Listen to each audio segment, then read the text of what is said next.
Nearly a quarter century after John Grisham's 1989 debut with A Time to Kill, he's bringing his readers back to Mississippi in a new courtroom drama. It's called Sycamore Row. It's the latest pick for CBS This Morning. And guess what? Mr. Mann is at the table, John Grisham. Good morning. Welcome, welcome, welcome. Always fun to be here.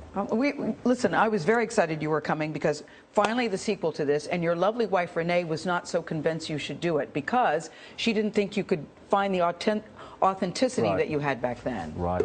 We talked about it a couple of years ago. I started thinking about the idea of a sequel because it's been talked about for 20 years. Most people over the years, if they get close enough to offer an opinion, they'll say, you know, nice things, enjoy your books, whatever, but the first one was my favorite, or it was really special. When are you going to do it again? Yeah. Well, how about another story from Ford County, from Clanton, with Jake and all these wonderful characters that you meet in A Time to Kill? And I said, yeah, I'll do it one day, but I got to have a story first. But you had a story. This is the thing about you. Race is such a rich territory, and so many people are afraid, and you just dive right in. Let's set up the premise. Businessman commits suicide from the very beginning. Yeah. Clearly, he's wealthy. People don't know how wealthy he is. 2 kids who he's estranged from, and he leaves 90% of his money to his black maid. Yikes! That just starts a whole big steamroll of events on both sides. It was a handwritten will he prepared the day before he killed himself. He was dying of lung cancer, and he was in great pain.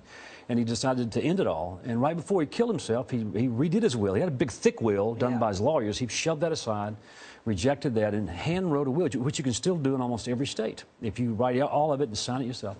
Left everything to his black housekeeper, and that's the first chapter. Why did he do that?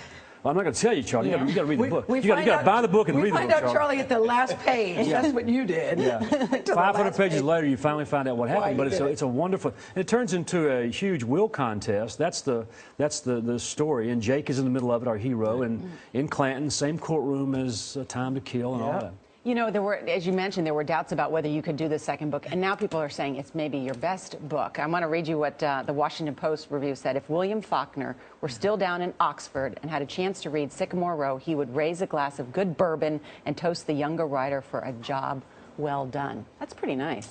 I'm sure he would drink the bourbon. I'm not sure he would say nice things about me. But do you think it is? Do you think it's your best book? I don't know. I can't judge these things. Yes, you can, John. Well, you know this book is good. I'll tell you what I can tell you. I didn't want to finish the book. Normally, when I start a book, I've got about 6 months. I've got it all planned. And as I get closer to the deadline, you know, I can't wait to get finished because I'm really tired of the characters. I know the plot and all that. This book, I could have written 1,000 pages, and there's so many wonderful anecdotes and stories to tell from Ford County. This is when his editor says, so give us version 3. That's right. He's already said that. Yeah, I've already heard that, by the way, from the editor. Yeah. How nice is it that the book's coming out at the same time the play is opening on Broadway? It was all carefully planned by me.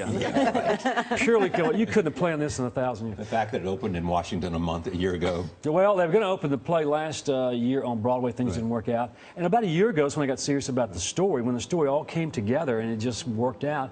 We weren't sure that the play was going to open until back in the springtime, and I was already, you know, halfway through the book, and so the play opened Sunday night here, and we saw it, and the book, I look like a genius now.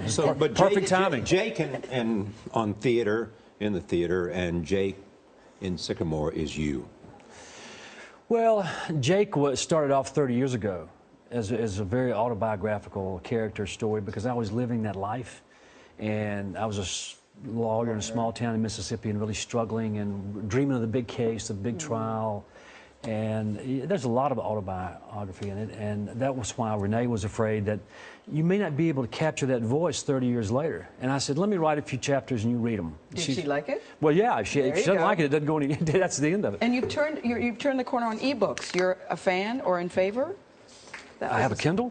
Yeah. Okay. I'm not sure. I'm not sure. I'm reading more, but I'm certainly ordering more magazines and books and everything. So yeah, we have to thank you, John Grisham. We thank you. Sycamore Row goes on sale today.